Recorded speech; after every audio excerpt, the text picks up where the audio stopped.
Hi, everybody, and welcome to our webinar today, where we are lucky enough to be joined by one of our industry sponsors, Zoom, and very engaging, Erin Brown, who is the CX sales specialist at Zoom.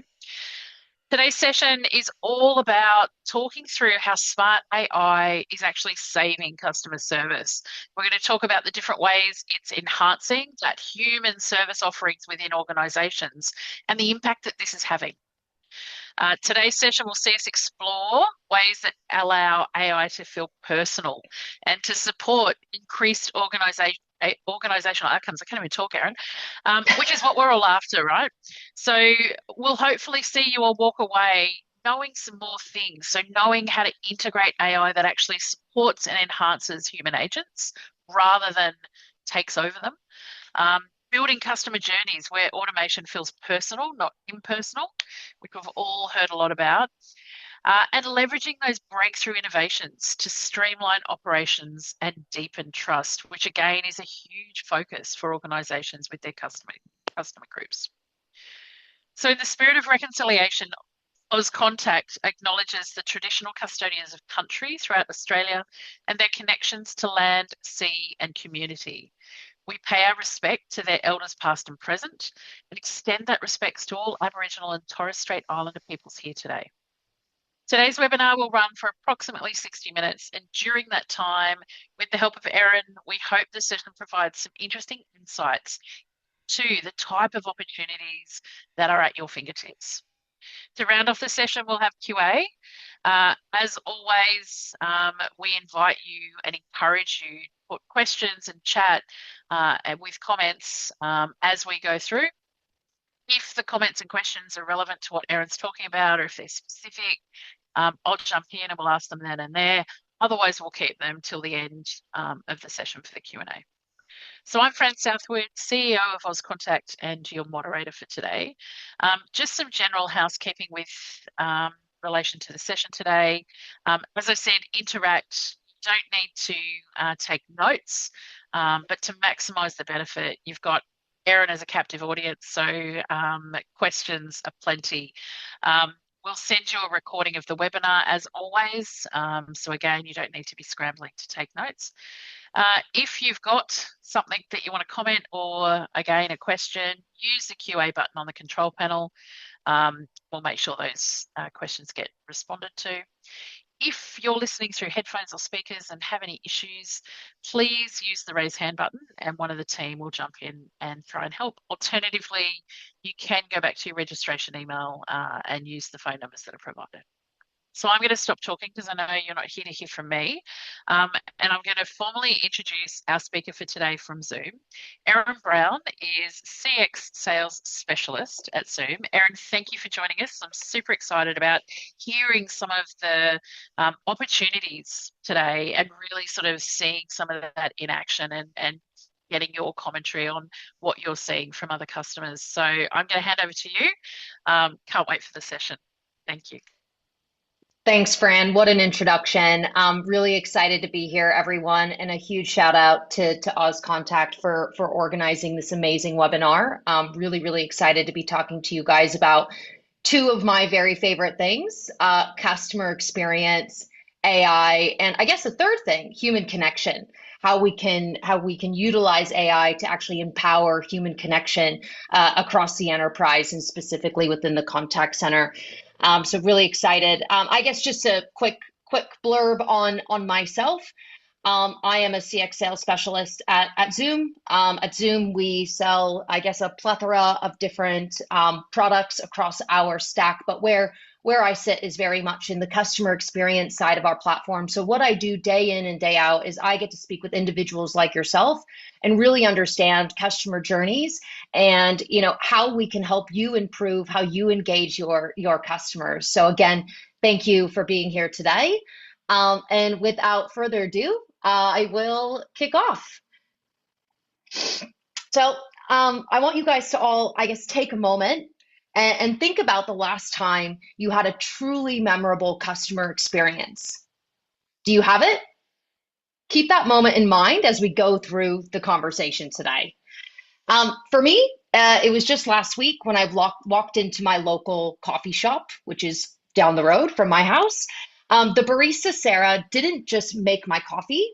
She remembered that I traveled to New Zealand recently, so she asked about my trip and actually suggested a new roast based on the Indonesian coffee that I absolutely loved last time I visited the coffee shop. She also asked if I wanted a bacon and egg roll with that order, because she knows that myself and my partner absolutely love bacon and egg rolls. She didn't only just craft a drink, but a moment of connection. That's the kind of interaction no AI can match. Or can it?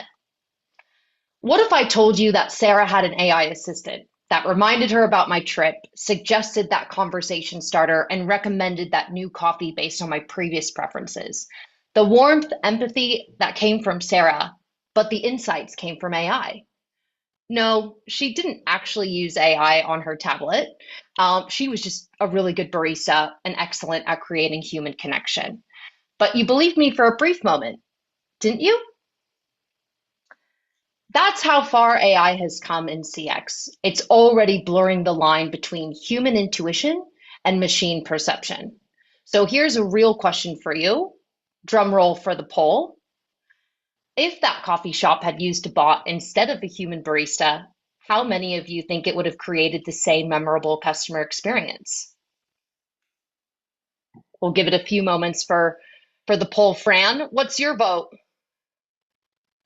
Oh, look, I would say the thing that made the difference was the human side of it. So, yeah, do I think the bot could have given me the same feeling as I walked away? Probably not in your description. Maybe it Okay. could. I'd have to experience it to see. And then I'd still probably think, "Am- is this real? Do I still feel it's real?" So, Yeah. yeah, it's interesting, isn't it? Yeah, Let's see what the crowd says. look at the poll. There's a I'm not sure and no's. No one's gone straight in for the yes. Fran, I So can't see thank the poll, so oh well, I'll rely on you. I'll tell you. So yeah, we've got 90% said no. So thank you, Okay. team, not throwing me out on the side. And 10% said not sure. So nobody said yes, Erin. Um, Okay. so yeah, interesting, hey? Very, very So interesting. probably not unexpected when you think about how we rely on the humanness to actually give us a feeling. So yeah. Absolutely. I think it just reinforces that human connection is what we strive for. And how do we allow and empower our humans by getting rid of silly tasks, automating what we can automate to allow them to be present and create that human connection with our customers. But I might be getting ahead of myself here. Did you? Um, I think I did. Now here's a provocative part, team. What if I told you the future of service isn't about choosing between Sarah's warmth and AI's efficiency? What if that's a false choice that we've been sold?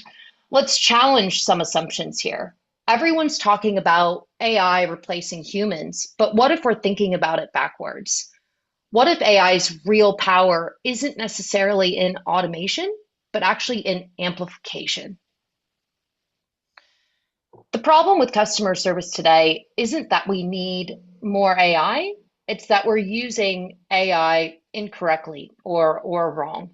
We're trying to make machines actually be the humans when we really should be using them to make humans more superhuman. Let me walk you through what I mean by this. The conventional CX approach is failing us.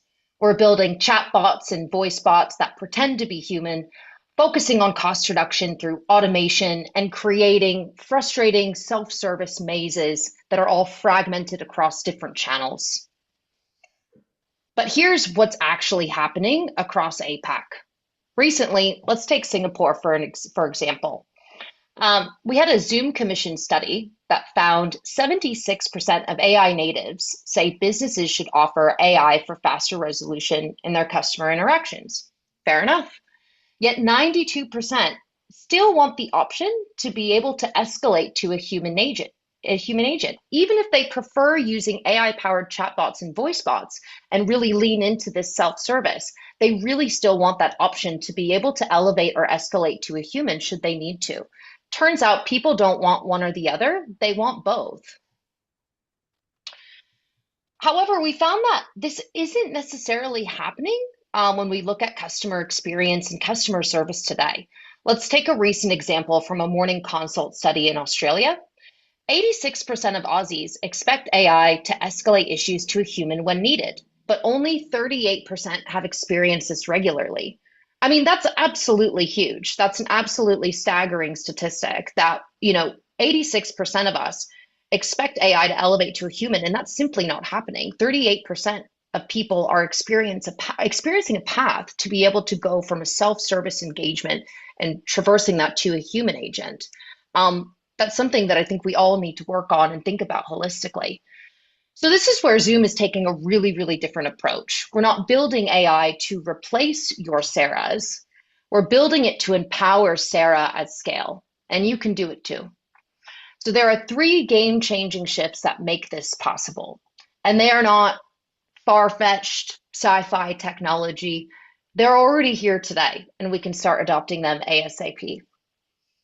The first is agentic AI, the buzzword of 2025 and beyond. Forget your reactive chatbots. We're talking about proactive AI that orchestrates solutions and takes action on your behalf. It helps you deliver better, faster, stronger, and more contextual experiences that go beyond just answering basic questions and FAQ-based answers. The second is empathy amplification. Here's the counterintuitive truth. AI can help make service feel more human, not less. By handling the cognitive load of data and details, it can free up time for humans to focus on what really matters, human connection, as we already established. And last but not least, contextual intelligence. In ANZ, understanding culture isn't a nice to have, it's mandatory. It's everything. Our AI doesn't just process language, it analyzes context, tonality, nuance. That's a really fancy way of saying it simply gets you.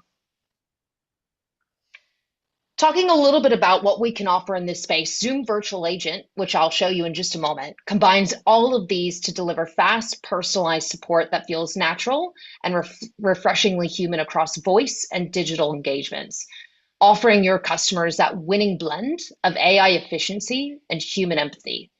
It may sound complex, but at Zoom, we absolutely love simplicity.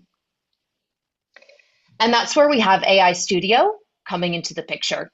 So it allows you to build your own smart custom agents tailored to your business to automate a significant portion of your customer service interactions with just a few clicks. Let me show you how simple it is to set up a bot that connects customers naturally and effectively. Is everyone ready to see this? I can't see you, so I'm going to go with yes. Yes, we're definitely ready. Let's go. Very good. So we're going to take the perspective, at least initially, of Laura, who is our contact center manager at our fictional Zoomly Health. She's not a technical person, just someone who knows customer service really, really well, just like my barista, Sarah. And today, she's following a very, very simple step-by-step guide on how to set up a new voice bot. Let's take a look at how Laura does it.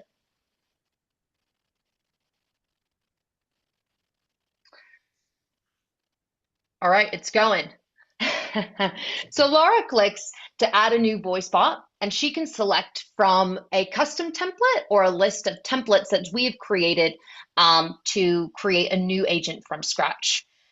She gives the bot a name and then completes the agent guidance, which essentially defines the agent's roles, the attributes she would like the bot to perform, and have the actual tasks that we want the bot to be focusing on. Laura does all of this in natural language. She doesn't need to be an actual prompt expert. The AI engine is helping create structured prompts with all of the necessary guardrails. She can review and tweak the guidance to best reflect her brand.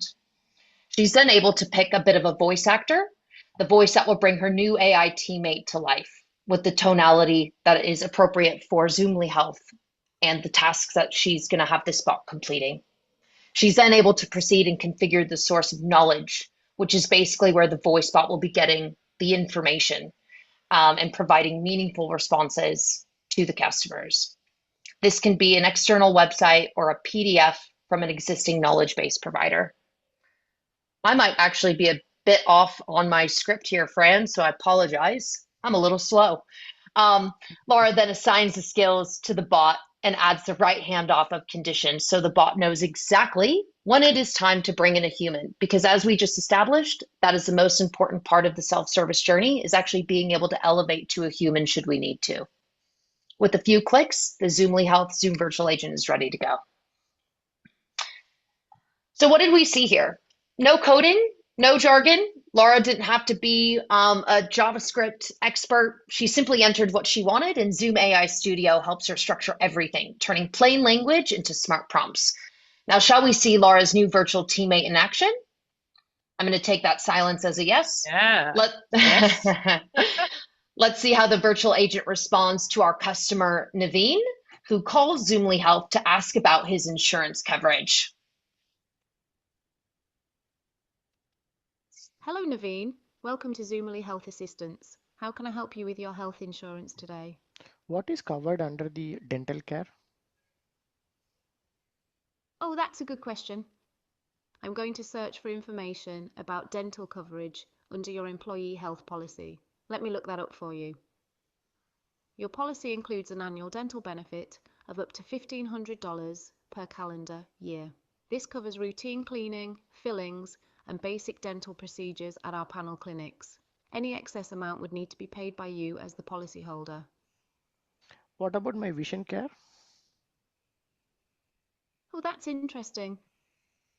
Let me check your vision care benefits. I'll look that up for you right away. Your policy includes an annual vision care benefit of up to $300 per calendar year. This covers prescription lenses, eyeglass frames, and medically prescribed sunglasses from an optometrist or ophthalmologist. Thank you. I want to check one of my case recent status. I'd be happy to check your claim status. Could you please confirm your claim case number? I believe it's 1210, is that correct? Yes, 1210. That's correct. Thank you for confirming. For your claim case 1210, the payment issue has been escalated to our finance team. They're expected to resolve it by Friday before 5 p.m. No la, it's too late la. I cannot wait too long. I got frustrated. I understand your frustration. Waiting until Friday can be difficult. Would you like me to connect you with one of our experts who might be able to expedite this for you? Yes, please connect someone who can help me now. Let me check that. I'll transfer you to one of our experts right away who can help you with your claim issue immediately. Please hold on.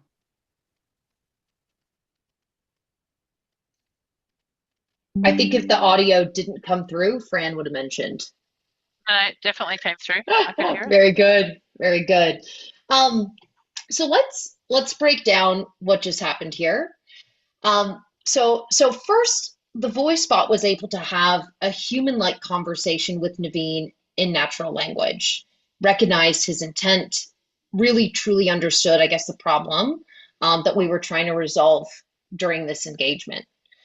Then the voice bot moved smoothly through the appropriate steps. It referred to the knowledge base article and provided a very personalized response based on the problem we were looking to resolve for Naveen. When an action was required, it seamlessly pulled information from Salesforce and updated it in real time.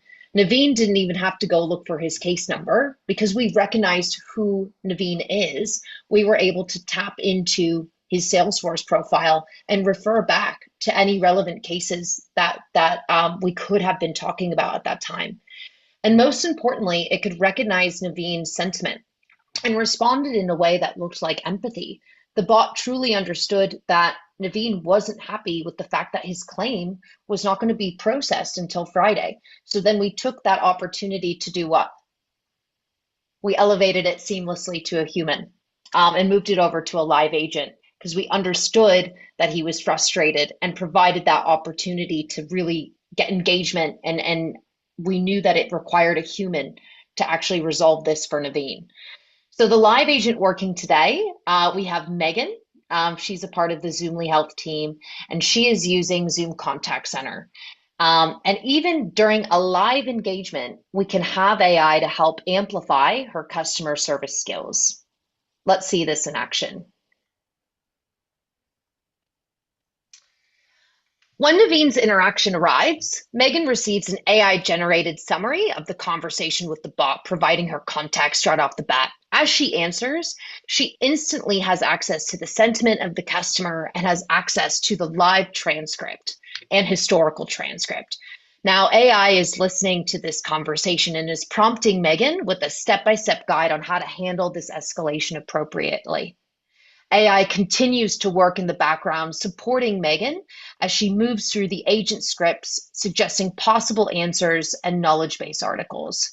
To resolve this fully for the customer, we actually need to transfer to the back office to a subject matter expert who is able to assist Naveen.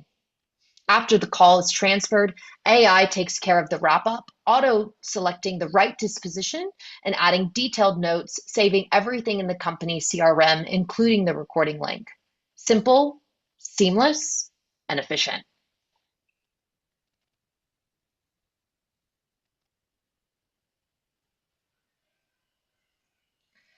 That's AI that's not trying to be human. It's trying to support and amplify humans, to make humans better at being human. And this is really what it's all about, isn't it? Being human, building connections. Yes, we want speed, we want efficiency, and we want the AI revolution. But at the end of the day, humans need connection. And that's how we build brand loyalty. This is true for our customers. They become loyal to brands that create meaningful experiences for them. But it's also true for our employees. We want to make sure that our teams are connected and are willing and able to make a difference through a connected ecosystem. One company that I'm super excited to share with you guys is National Storage, and they've boosted connections internally and externally with their customers. Let me show you a quick clip around some of the innovative things that they're doing today. National Storage has always been a fast-growing company. For a long time, this industry has been based around individually run centres, very siloed from each other, and this is where we see Zoom coming in as a critical partner for us. We're doing something that probably hasn't been done in our industry before, and that is we've turned all of our 254 storage centres into one large call centre using Zoom Contact Centre. Zoom Contact Center is such an important part of our strategy to not only connect with our customers, but to connect our stores together. Having Zoom in place can make sure that we eliminate those wait times and actually get the customer to a facility as quick as possible to answer any questions. We can chat, we can email, we can video call if we need to, and that flexibility is what provides the greatest options to our customers. We think with our Expert Assist that we'll be able to be providing cues to all our operators while they're on those interactions to deliver the best possible options for a customer in that particular location. I mean, it's one thing to go read a manual and get an understanding of how a particular center works or what options we have available, but it's a completely different thing to be prompted during an interaction with what are the best options based on that conversation. So being able to make sure that we have the same position across all of our different centers is great to make sure we achieve the highest outcome for every customer, no matter where they are in the country. Our employees were quite isolated from each other at times. So with Zoom video conferencing and webinars that we utilize on a regular basis, we're able to get all of those centers onto video calls at the same time, deliver obviously key messages, but just allow connection. From a marketing perspective, it's really important that we have a good foot in the ground with our staff members, keep them informed of what's going on, and Zoom really helps us communicate with the individual staff members out at centers. So we've really turned this into our way of looking at the customer, making sure that we're there for every different life stage and helping a customer make space for their life. It's very personal for me. Most people have experienced some hardships in their life as well as good times, and so when you can personally connect to someone else's journey, you feel a responsibility to go above and beyond. With Zoom, I think we have a partner that can take us to the leading edge of customer engagement.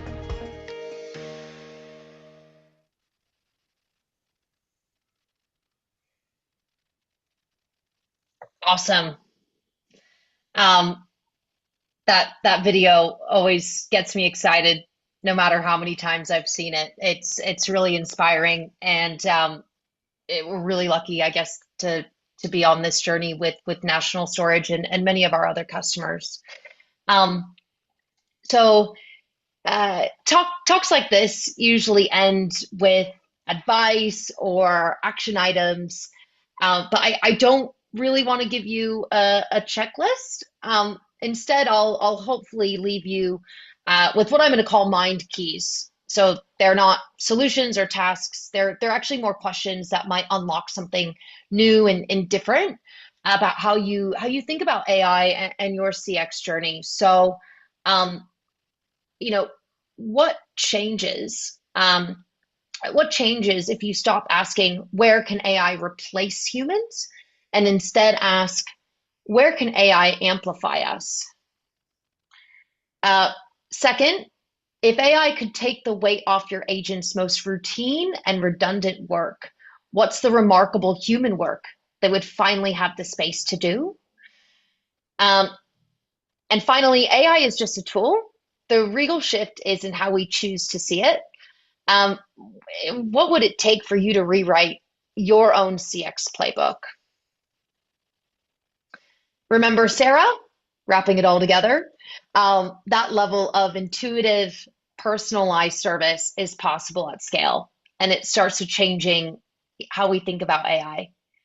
That the goal isn't to replace the agent with the bot, but to create many super Sarahs who can deliver exceptional human-centered service at scale. Thank you very much for your time. And I'm going to stop Erin, I sharing love now. that. Yeah, well, yeah, maybe just stop and we'll ask a few questions and Sure. encourage the audience to give us any. But I'm with you. I love that national storage story, right? And again, I think the last of your three, commentary components there around the mind shift, that rewriting your playbook. I speak to a lot of organizations who, talk about where do we start? And often they've got senior execs or someone with some real pressure that says, go and get that AI thing. Go and just get that thing. It's almost like they're then retrofitting a solution without really kind of nutting out what's our strategy here? What actually is the CX playbook that we want to design? And if we could redesign it, where do we start?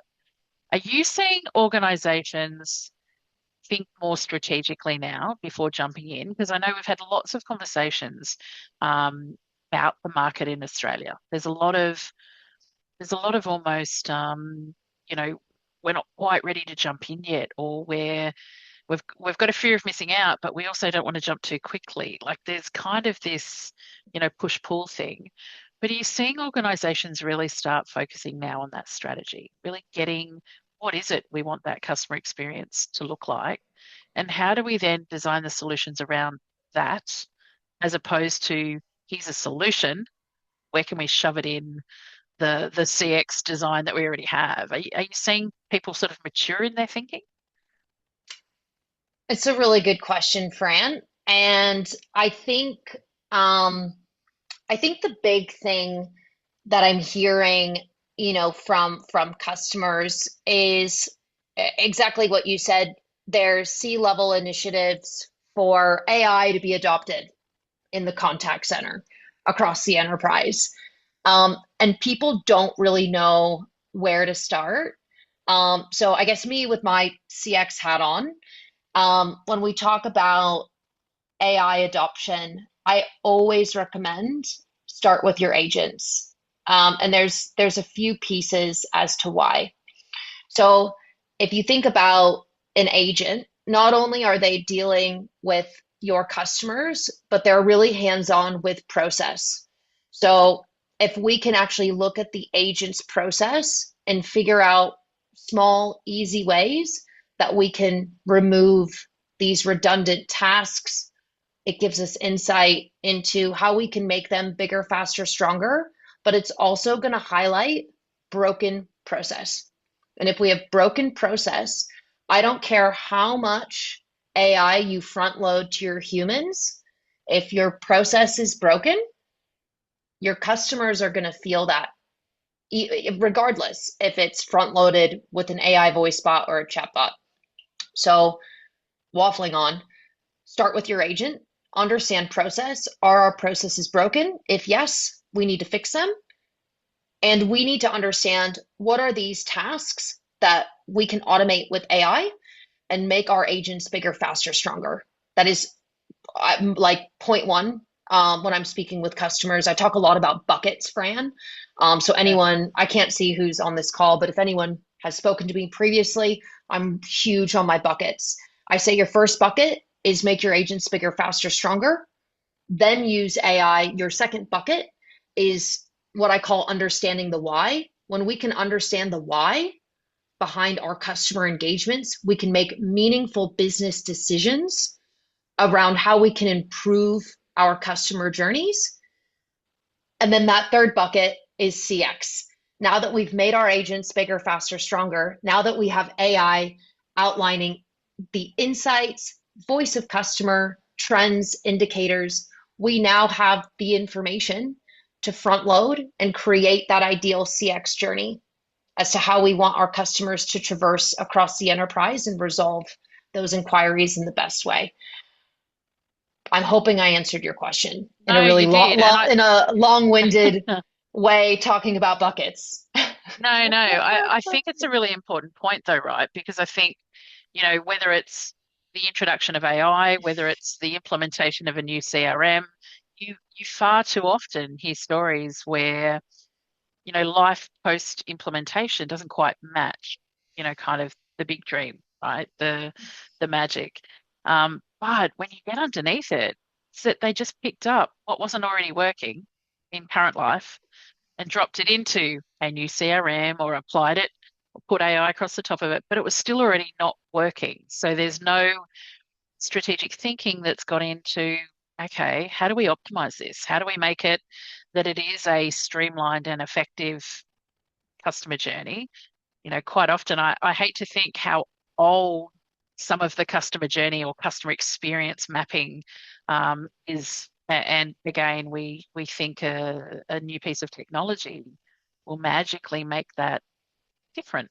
But your point is really, it's really, really important for people to recognize that actually you got to clean that up regardless. It's still got to be what is the right solution, both for your customer and your commentary about your agents. I always say, if you want to know about the customer, talk to your agents. Yeah.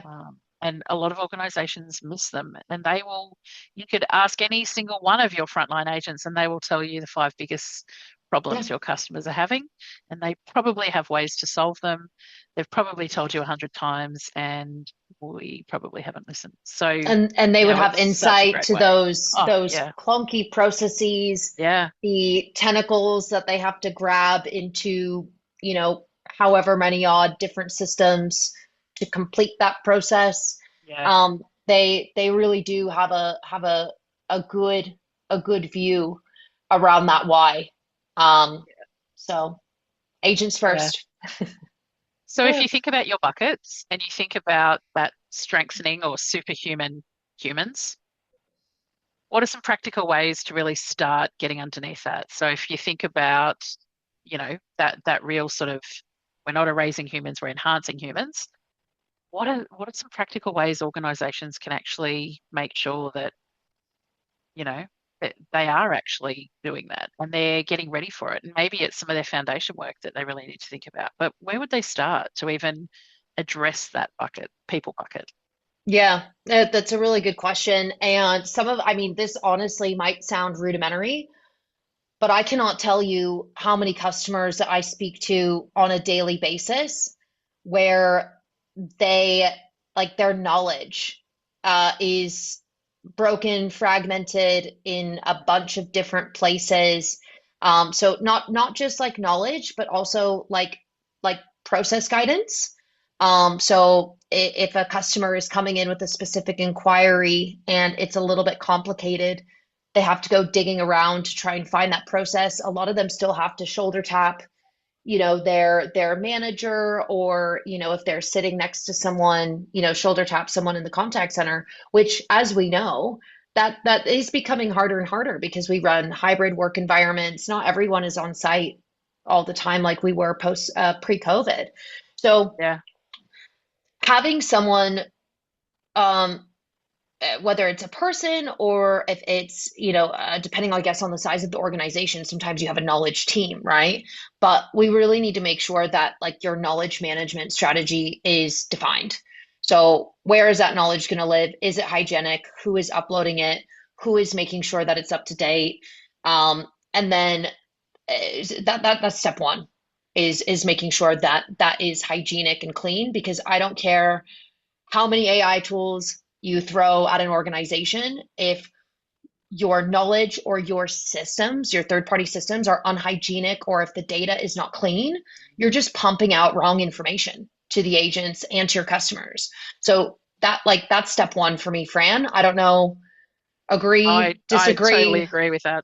No, Yeah. definitely. And I was only talking to an organization a couple of weeks ago who were telling me about some amazing plans to put in some chatbots, and they were talking about, they were going to have chatbots by April next year. I was like, oh yeah, okay, that's awesome. And we're, talking about things. And I asked them about their knowledge management, and they said, what? And I said, what knowledge management do you have? What's your system? What do you use? What's your plans for that? And actually, they don't have any. And I said, so how are you getting from here to chatbots early Mm, next year without knowledge management of some sort? Have you got policies written somewhere? They don't. They rely yeah. totally on humans to human, learning from each other. And in fact, they go and sit with another human. I said, so what's your plan for that? And they hadn't even considered Mm, the requirements around knowledge management to actually get them there. And it was another case of an executive actually pushed out saying you need AI. What's the first case you're going to use it for? They all decided chatbots made sense, but actually none of the work behind it was even in place. mm. Um, Sadly, we then realised that they're well and truly quite a way off getting there.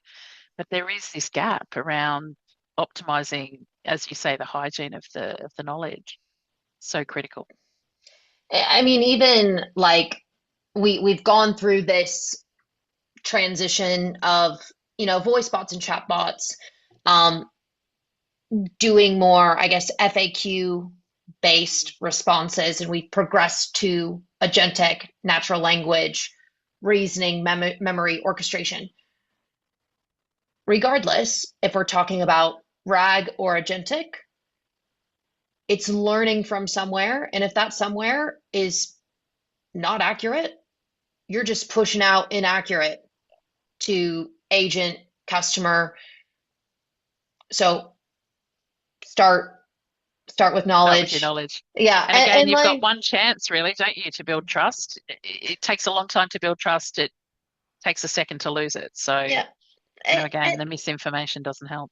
and you bring up a really good point, Fran, because another thing that I didn't mention about my buckets is when you are utilizing AI on your internal staff, so your agents and your supervisors, um, it's okay if you get it wrong, because it's not okay, but it's Safer. easier to fix. It's Yeah. safer. It's Yeah. safer when you're doing it on your internal staff, and like it allows you to absorb, learn, make changes, configure the bot a bit differently, identify issues within your KBs or your third party systems. But the moment that you put that out to your customers, it's out there.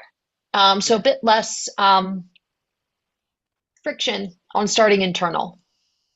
Definitely. And again, if you bring your agents on the journey, so we need you to help us, identify where we haven't got Mm, this right. We need you because, again, the comm strategy around that failure point and the impact engagement wise with your agents um, is kind of critical if you want it to keep going and to be really adopted and accepted, because you actually need your agents buying into it as well, right? To mm. actually support their growth and their shift to superhuman agents. Um, so if we think about, I've just got a couple of questions here. An organization is early on in its AI journey. Where is the best place to start? If you think about your buckets, kind of that internal people focus is a great space. The knowledge management, um, But if they want to really free up agents for more meaningful work, how do you suggest they go about that? You talked about the assessment of what is, I call it the noise in the system, right? The low-hanging, low-value work. What sort of process do you see organizations going through to make that critical analysis of what could we actually automate or eliminate from the system and really free up your people to do the higher value workload? Yeah. No, it's a really good question. And I think it's going to be dependent on the business. But if I was to give more of like a general, like just like a general answer that is pretty simple to do across, I guess, Zoom and probably other vendors as well, quite frankly, is if we think about the concept of after call work, or and it doesn't have to be limited to voice. If you think about, I guess, all engagement channels, you have an agent choosing a disposition or forgetting to choose one sometimes. And there's an element of taking notes after a call or a chat. Use AI to automate that and push it into your CRM, ticketing system, whatever that single source of truth is. Have AI do it, push it. Not only are you saving time and allowing your agent to get back on the phones or back dealing with customers, but that takes, I mean, depending on the type of call, right? 1 minute, 5 minutes. I see some organizations have after call work of 10 minutes when, if they're dealing with, like, if we think about more of like a clinical environment where your nurses are actually your contact center staff, gosh, how powerful would that be if you could just summarize those notes and push it into said system of record, allowing that agent to just move on and serve the next customer. And that is really, really easy to do, at least from our point of view. That is like, you toggle that on, you decide how you want those notes to be delivered. And then we push that back to Salesforce, ServiceNow, pick a thing, anything. And then anyone outside of the contact center is going to have context to the type of conversation that, you and I had, Fran. Really, really easy. And that is typically, when you think about process, you're pushing that to maybe one system. So not, I guess, a ton of rocket science in terms of having to map how we actually execute on that. Another, I guess, thinking about step 2, presenting knowledge, dynamic agent scripts, workflows, being able to empower the agent during an engagement. So what are we doing? We're giving them consistent information, accurate information. They're not having to look around to multiple third-party systems, trying to figure out what the process is, what the knowledge is to do this process, etc. So what are we doing? They're not dealing with toggle tax, accessing multiple different systems. We're presenting it in real time, and we're shaving that average handle time down. So we're creating efficiencies and reducing toggle tax. And consistency is a thing I think we don't talk about enough. If we leave, I guess, agents to their own demise is not the right word, Fran. So let's remove that for everyone. We talk about brand tone, brand consistency. If we're presenting stuff to agents in real time, we're going to have a consistent way that we serve our customers. If we are not doing that, language, brand tone, everyone's going to, I guess, have their own way of answering questions, flavor. So we're creating consistency in how we serve our customers. And then when we talk about, like, I guess, what is that phase 3? Well, that's where things get really fun. That's when, we potentially have one of our AI agents orchestrating a payment process in a third-party system, or, a bot that is talking to a banking system that processes a refund. That's like out there, and maybe I shouldn't have used banking because we would always have a human, I guess, approving that. But if we're talking about, one of the use cases, processing time, Erin, it's still a really good example, right? Because the processing component of that grunt that actually takes the time in the back end the checking of the system, the checking of the dollars, the checking of the accounts, all of those things, right?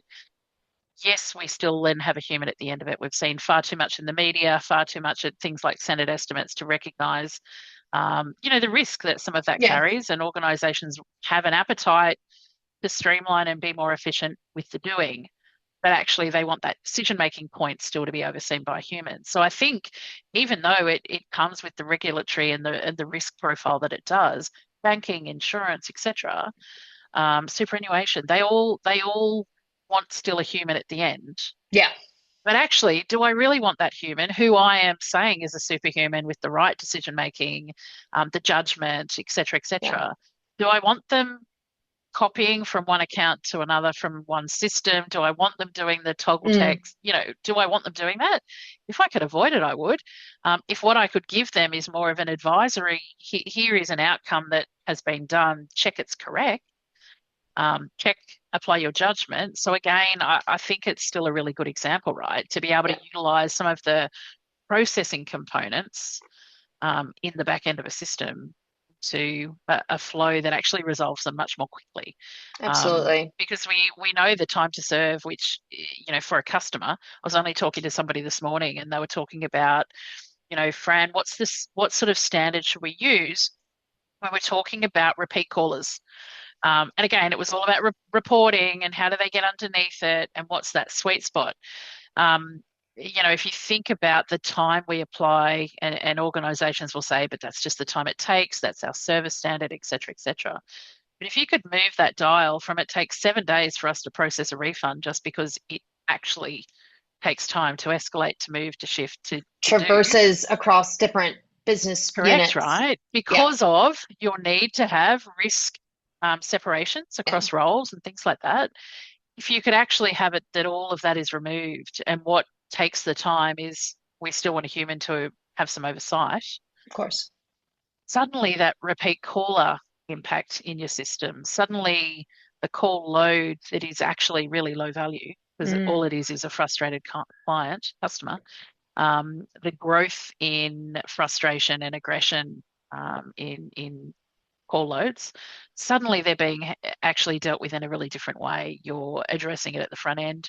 If you think about ourselves as customers, our expectations are changing quite often. We want it now. We don't want to wait. We just heard he didn't want to wait till the Friday at 5 p.m. for his refund to be processed. So again, whilst the content and the end game is, inherent with risk and requirements, if you could fast track that first state and take the human out of it to make the human the right one at the end, I think they're great examples.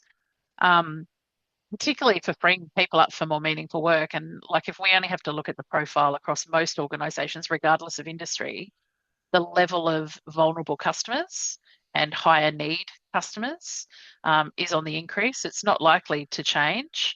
And it means you actually need people and humans on those interactions that can actually make tailored decisions that are not necessarily in the box. They're not necessarily the standard customer journey that you go down. And to free them up for that, you need to create space somehow. And the space doesn't come from hiring more people.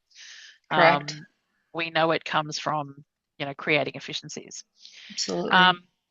So you've talked a lot about AI and the reasons, that reasons and takes action and does all those things. How is this different from traditional rule-based bots that we're all used to? And what impact does it have on real customer experience? And, we're hearing a bit in the media at the moment about transparency of when a customer is actually dealing with AI, that whole ethics framework around it. I don't think it's resolved yet, to be fair. But how is it different? The rules-based, often we all have the automation and the rules, someone wrote them in a dark corner 10 years ago.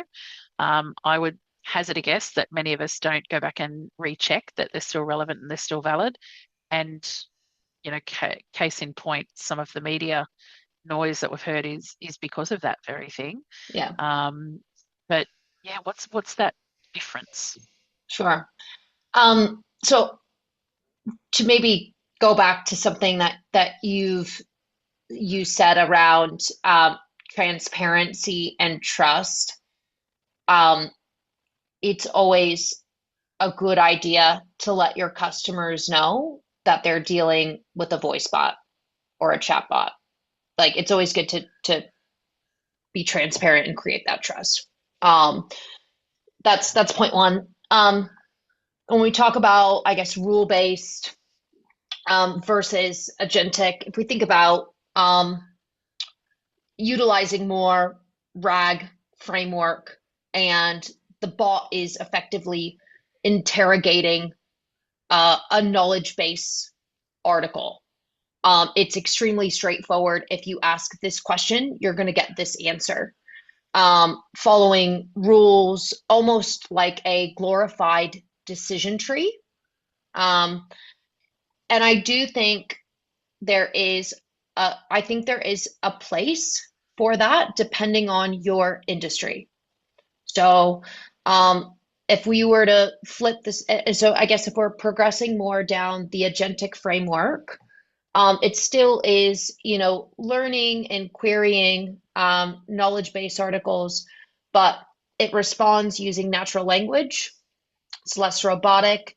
It uses, I guess, reasoning, memory, orchestration to be able to, I guess, learn off previous conversations that it's had with other customers and maybe provide you, Fran, with a slightly tweaked answer than it gave me, right? Because it's actually learned from previous engagements. You can give it multiple different business objectives as opposed to one. You can give it multiple skills. You can have it reset a password. You could have it send an SMS. It can have you change your shipping date, etc. There's a lot more, I guess, flexibility in how we can interact with the agentic bot compared to more of the rule-based RAG framework that still exists. We have both offerings from a Zoom perspective.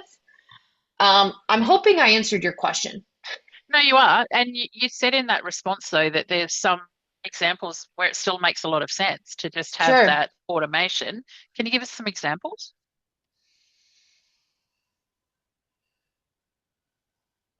Is it more thinking, sort of that front end processing? Yeah. I think it's like potentially really um, more highly regulated industries and very specific use cases that the answer is the answer is the answer. Yes. And you really need and like this is where you guess you can kind of go into customer journey mapping and decide, based on specific use cases, what models do we want to use? Do we want it to be more traditional rule based or do we want it to be more agentic? But I would say, quick answer, super, super highly regulated industries potentially, and those use cases where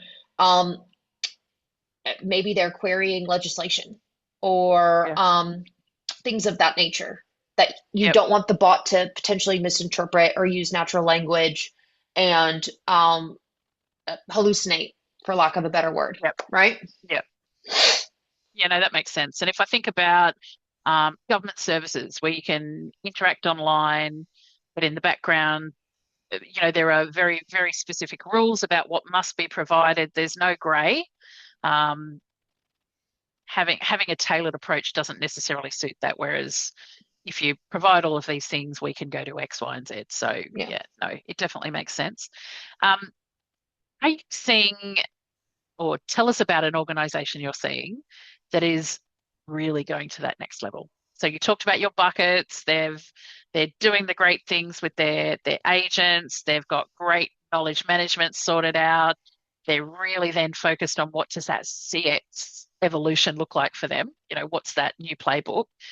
Are you seeing some really exciting opportunities emerge? And, we've covered off a few that are kind of quick wins. But have you or are you seeing in the environment, particularly in the APAC region, anyone really starting to sort of push out to what else can we do here? Like we've tested it, we've got proof of concept, we're in. Our humans are being superhumans. They're doing amazing things. What's next? Are you seeing some great innovation in its application?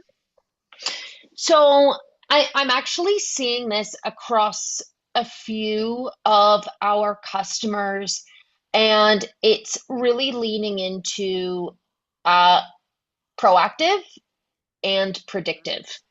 So, and what do I mean by that? If you think about, depending on your product or service that you're offering, you have so much data. And then with Yeah. your contact center or your unified communication solution, you have so much rich, structured, unstructured data. Yep.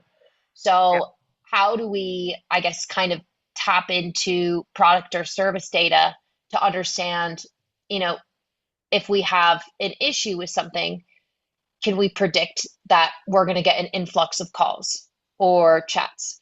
And Yeah. if we know that we're having an issue on this product, can we front load with a voice bot and say, hey, we're having an outage. If you're calling about this, create a ticket number 1234, or even one step further, do we actually load customers, B2C or B2B, Yep. into a list and proactively dial them to let them Give them know a that message there's saying, there's yeah, an issue. yep, So it's that proactive plus predictive, which I think yeah, is really, really powerful and really, really cool because customers are like, oh my gosh, like they predicted my need before I even reached out to them. yeah. The perception of feeling valued through that sort of interaction, creates such a buzz from a customer's perspective. And Mm, I think in the past, one of the biggest challenges for contact centers has been there is so much visibility on what they do in a transactional sense, right? From their executives right through to boards, etc. And it also is kind of why they are sometimes looked at as a cost center versus a strategic asset, right? yeah. Because it's so visible. Part of the challenge has always been how do you balance the strategic investment of removing calls, etc., from the environment? Because you then have to somehow report and count the calls that didn't come because of your actions.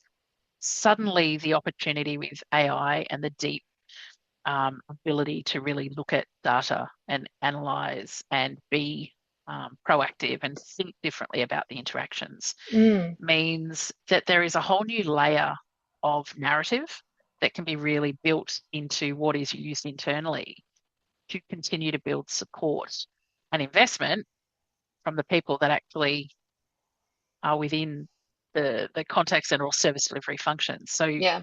actually you can start the ROI is driven from the contact center. The narrative about what they've solved or changed or redirected um, can actually be much more visible and palatable as far as appetite goes. So to me, that real opportunity around the storytelling and the narrative Mm, post solving some of these, painful challenges, yeah. it's just another nice to have as far as how it showcases the benefits. Absolutely. Look, we could talk about this all day. I'm mindful of Clearly. time. I'm mindful of time. Thank you so much, Erin. It has been really good to, sort of hear some of those options again about where could I step in? What could I focus on first? But equally, some of those things you talked about, they're well and truly pre-AI, right? They're get your foundations right as you're starting to build that business case or as you're starting to have the interactions with vendors. That stuff doesn't have to wait. You can really think about what is your CX strategy from an organizational landscape and really start actually building the need from there as opposed to trying to retrofit a technology solution. Can actually be the drivers of that. So loved it, loved chatting. Hope everybody's enjoyed it. We will talk to you again soon when we have our next CX chat about something cool. And yeah, we'll see you all then. Thanks, everybody. Enjoy the rest of your day. And we'll talk to you again soon. Thanks, Erin. Thanks, Fran. Good to see you.